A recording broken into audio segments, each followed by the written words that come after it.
guys are able to make this a close game again. Big score, first step in their attempt to climb back into this game. Yes, but still some work to do as they get within a score here. Tucker now to kick it away following the touchdown. This will be taken in at the 1. And he'll get it up past the 20 to the 22-yard line. Out comes this offensive unit as they get set to take over here. And last time out, went for it on 4th down, turned it over, gave them great field position, turned it to 6 points, so they've got to recover here, Charles. It's amazing what one decision can do in the chain of events, right? The decision to go for it on 4th down. Caused all of that. It caused every bit of it, but it showed confidence. Hey, I've got confidence in you guys. Go pick it up for them. Didn't happen. Also showed confidence in the defense. They didn't pick up their end of the bargain, so now they've got to come back out and start over and rebuild that confidence. 2nd down following the run. On 2nd down, here's Breeze. Throwing middle, but it's incomplete. There are a good number of coaches that any time they call an in route are really worried about the play because there's so much traffic ordinarily that the ball has to get through to get to the receiver. And on that play, it was batted down.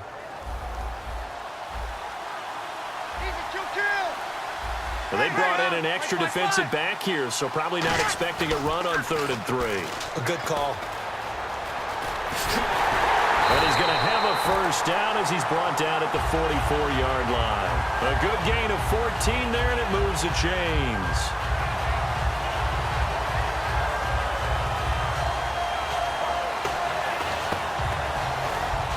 So they're leading. They have possession of the football, and certainly this is where they just want to milk the clock. They come up in an offset eye. They keep it on the ground, but this time it's Murray. Oh, he breaks a tackle, and he's got an alley. 20. And he cuts left, and he's got an alley. And all the way in for the touchdown. Latavius Murray, 56 yards. And his guys are going to add on to their lead. Well, 3 scores in this game. I think that deserves some type of a broad gesture. I know in hockey, that's called a hat trick, and people throw their hats out on the ice. What about us? What can we do for this guy? Well, if I'm his teammates, I'm buying him a little steak dinner tonight, right? At least a skirt steak, probably a filet. Oh, you're going big. I like that. Yeah, I mean, skirt at minimum, filet at maximum. You can't give the guy a skirt steak. He scores 3 times. Filet, there you go. 10 ounce, 16 ounce. Porterhouse. Fine. And this will be a touchback as that sails over the end line. And now back out comes the offense. Last time they were out, they scored. Still trailing here, though, so some work to do. But it's okay in terms of mindset. Because they scored the last time, they're not quite as worried about being down on the scoreboard because now their confidence is a little bit higher. They feel like they've got something going, and they feel like they can attack again and put more points on the board. Are you scoreboard watching if you're the offense, or are you just focused on this drive? We wouldn't be telling the truth if we said that they didn't scoreboard watch. Everyone does it to some extent, but you've got to set it aside right now and just focus on this series. That'll take care of the scoreboard if they punch it into the end zone. Over the middle here to Brown. And he gets this one all the way down inside the 20-yard line.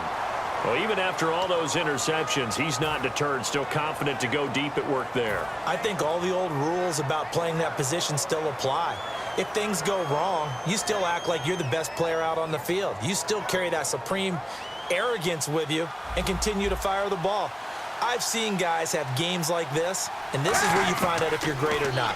Can you overcome some interceptions? And he's into the end zone for the receiving touchdown. Frank Gore, he scored on the ground and through the air. And his guys have made this a one-score game now.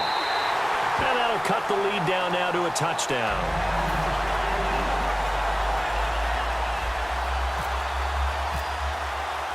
Tucker now to kick it away following the touchdown. This fielded at the 2. Time for a break. We'll come back, see what transpires after this.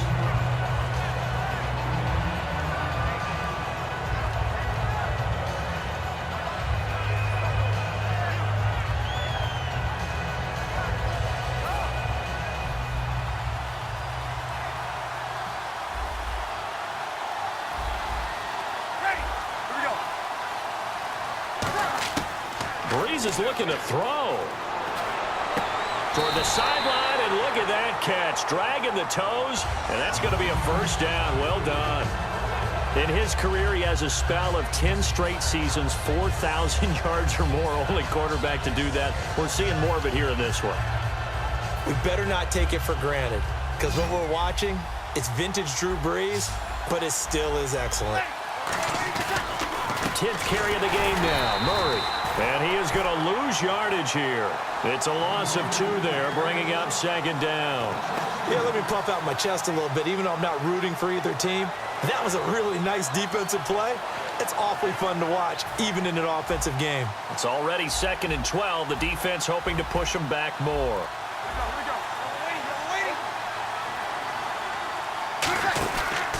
Again, it's Murray. And he is swallowed up right at the line of scrimmage. Now here's a timeout coming on the defensive side of the ball. It's just their first. They've got 2 more to use here in the final stages. Offense needs 11. Have to think pass here on 3rd down. Breeze to throw. And he'll be hit as he releases it, and that'll fall incomplete. They got pressure there and only rushing 3. And there's a defensive coordinator right now who is celebrating not just getting home with 3 there, but realizing if that's the type of pressure he can get in the entire game, then his pass defense is going to be excellent. You're dropping 8. Where are you going to go with the football? Taking it about the 16. A nice job on the return there, 16 yards. And the offense will take over with a new set of downs. Now this offense ready to take over again. 1 possession game. Time very much a factor. How does the offense handle this situation? Well, in a lot of cases, they should be somewhat relaxed. And I know that's counterintuitive because this is a pressure situation. But this is Friday practice every week of the season. You go over this situation, having to go downfield, limited timeouts, got to get out of bounds and keep the drive going and set yourself up. Defensively, you can't just lay back and let them do whatever they want. So it is a cat and mouse deal here. How much pressure will the defense bring, and how much pressure can the offense handle? We're going to find out. Give him 9 there on the first down completion.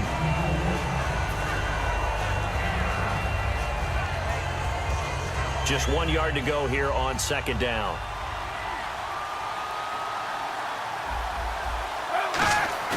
He'll look to throw. Flush to his right.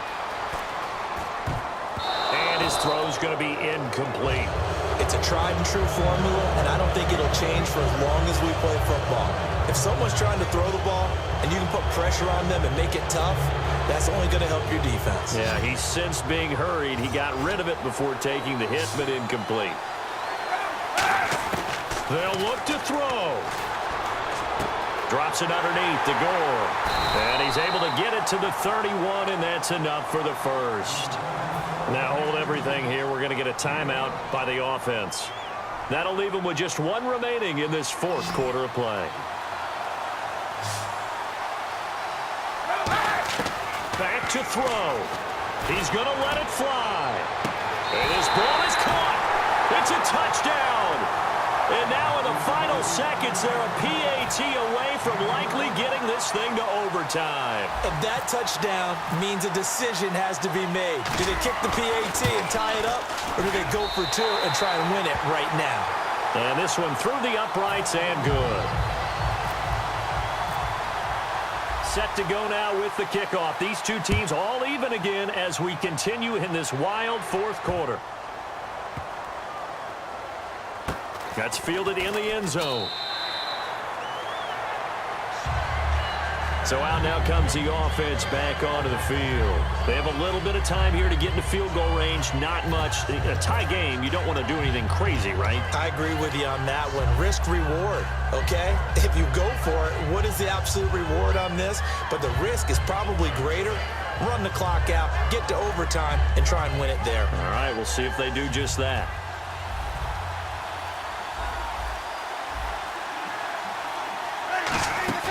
Back to throw, Breeze. Nowhere to escape, and he goes down. Cameron Wake in there to get him for his 2nd sack of the night. And here in overtime, if the team that receives the ball scores a touchdown, it's over. If they don't, we can still have some more football. That's exactly right. If they go down and kick a field goal, the other team gets a possession to either match it or score a touchdown to win the ball game. If both teams kick field goals, the next team to score wins. But if the receiving team throws a pick six or fumbles the ball and it gets picked up by the defense and they score, the game is over at that point. Nothing between these two teams for 4 quarters. Here we go to begin overtime. This is fielded at the goal line. And he's up past the 20 to the 22-yard line. And here now the offense heading back out there. They control their own destiny here. They have the football in overtime. Obviously, a touchdown would win it. And I think teams around the league are still adjusting to the idea of going downfield, scoring a touchdown wins the game, because they were used to just going downfield and trying to get in field goal range to win a game. Still having to make that transition. Let's face it now, the ones who are doing it best know they need to go down, attack, put the ball in the end zone, and not leave it up to a... Now with the play clock down to 2, we're going to get a timeout here. They'll be down to just 1 remaining as we step aside here in overtime.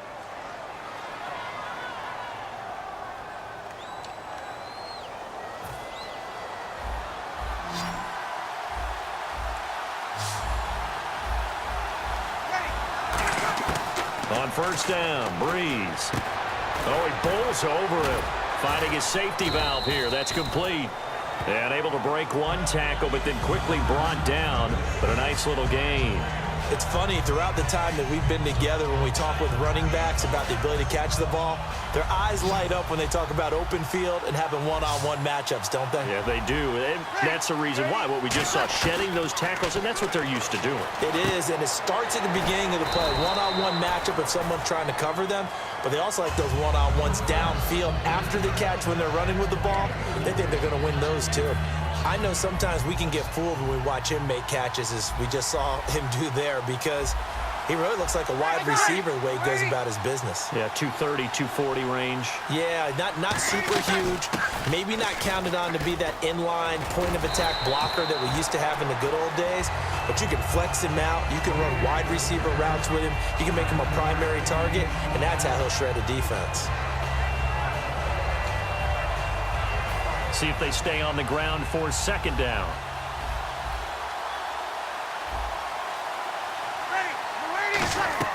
Now Breeze throwing on second down. Oh, it's a screen pass. That's complete. Nothing on the screen that time. Now it's third down. So many screen passes are the result of excellent acting by everyone. But sometimes the guy who's getting the ball tips the play off. The running back, because he's eager to get the pass, and sometimes he doesn't act very well about whether he's going to block or leak out or whatever. And I think that they saw that, and that's why they were able to get to him on it. A gain of 7, and they pick up the first. And Brandon, from our time in college football, where receivers weren't running the traditional NFL route tree, one thing they did learn, find open areas, find soft spots, and set up and catch the ball. And I think we just saw that there. Yeah, we saw that indeed, picking up the first. On first and 10, here's Breeze. Oh, and it's intercepted. Picked off by the all-time interception king, Paul Krause. And the return comes to a halt right at the 44-yard line. Now this offense ready to head back out there. Their defense did its job, got the stop. All they need is 3, and this is over. Couldn't have done much else other than score themselves and end it. But they turned it back over to them, and now all they need is a field goal to win the game. An excellent job by the defense. Can the offense finish things off? Yeah, part 1 is done, now part 2. So many times you hear today's NFL described as a space game. Get your best players into space with the football in their hands. That's why sometimes you just swing it out to your runner, get him out in the flat, and let him have a chance to make people miss an open field. And Davis has it over the middle. And he is in for a score. And it is absolute stunned silence here as they win it on the road in overtime.